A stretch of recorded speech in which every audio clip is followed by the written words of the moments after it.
the helicopters in the area to meet it at its landing spot.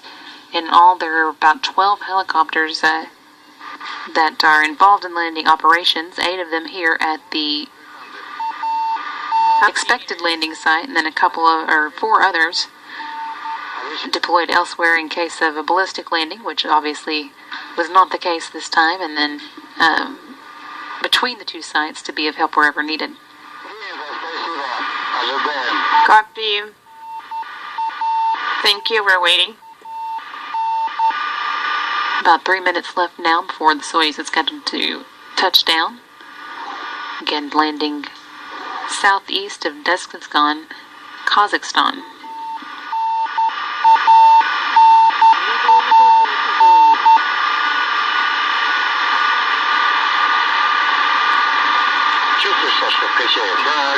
Sasha, do you feel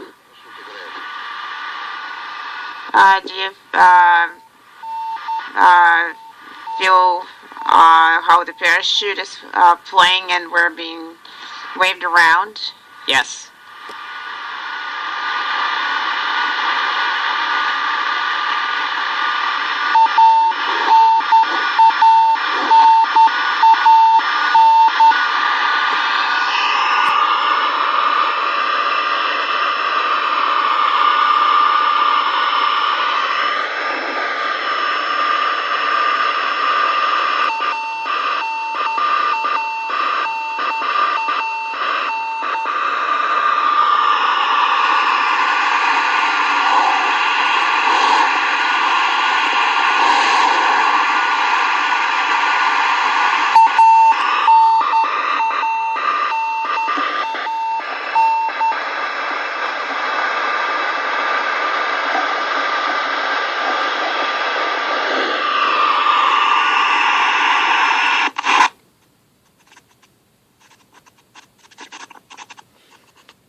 Crew's coming back to a wet day in Kazakhstan with showers in the area and overcast skies.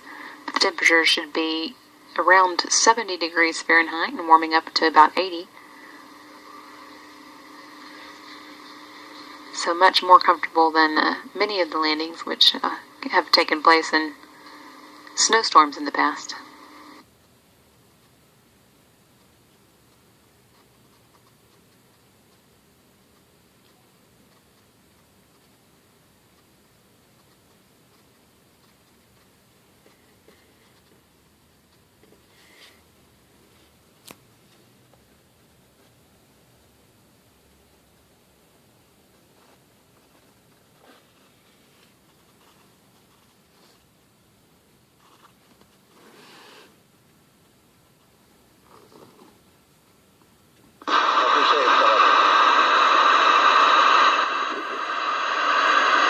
Go ahead, Karata speaking.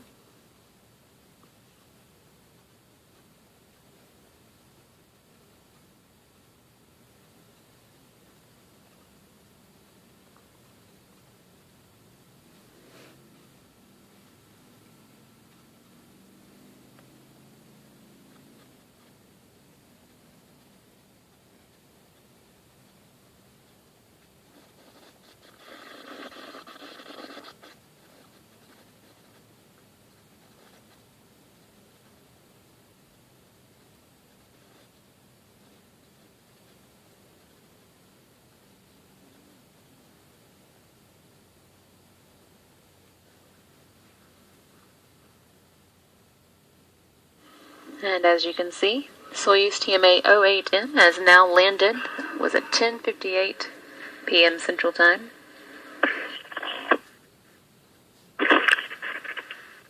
Экипаж МКС СУП Москвы. Moscow. On Space to Ground 1.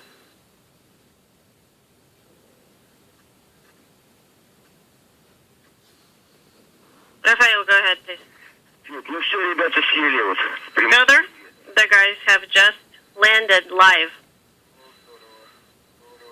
That is Wonderful news. Wonderful, wonderful. Вертушки будут Wonderful. рядом, Right, so the choppers are вытаскивать и так далее. about ready to land, and they're going to get in position to extract the crew momentarily. And Fielder, do you want to stay up, or do you want to go to bed? No, I want to wait until the guys are extracted from the capsule.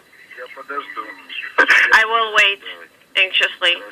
That will be the final report of the day. Скажем тебе, когда Okay, Fielder, no problem. As soon as we see it with our own eyes, we'll inform you of that. Very good. As you heard there, the Expedition 37 commander still on board the International Space Station, just informed of the Expedition 36 crew's landing in Kazakhstan. Go ahead. Took place at просьба 9:58 p.m. Central Time, or 8:58 a.m. Kazakhstan time, and it brings to end a 166-day stay in space for these three members of the Expedition 36 crew: Commander Pavel Vinogradov, Flight Engineers Chris Cassidy, and Alexander Misurkin. To see what we have gotten. Actually, we haven't gotten anything in the last 3 days via Regal.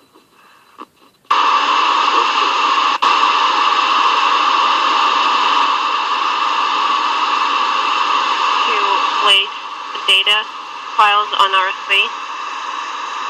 Absolutely, Sergey. And I can...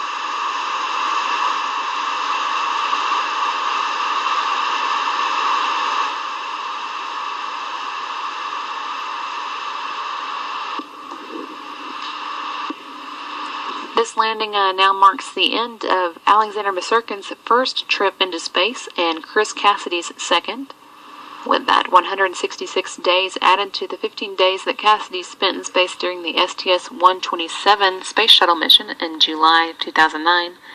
Cassidy now has a cumulative total of 181 days spent in space.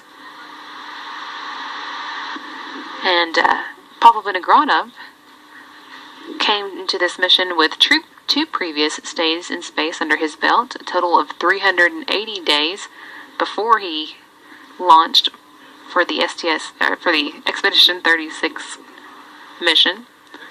One of those stays was aboard the Mir space station in 1997, and the second one was in 2006 as part of the International Space Station's Expedition 13 crew. With these 166 additional days, his new total now is 546 days spent in space.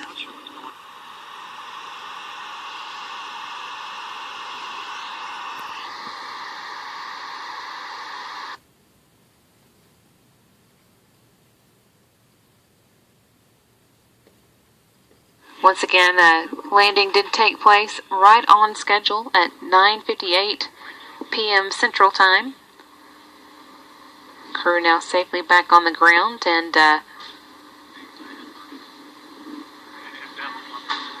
now the next step will be for all the vehicles that were pre-staged for touchdown to make their way to the actual landing site. That includes 8 Mi-8 helicopters with television equipment and inflatable medical tent, as well as a number of NASA representatives. Those include Dan Hartman, the Deputy Space Station Program Manager, and Bob Bankin, Chief of the Astronaut Office, as well as Flight Surgeon Steve Gilmore, and the NASA Moscow Technical Liaison, Michael Serber. In addition, NASA spokesperson Rob Navius, who we expect to hear from later in the hour, and NASA photographer Bill Ingalls.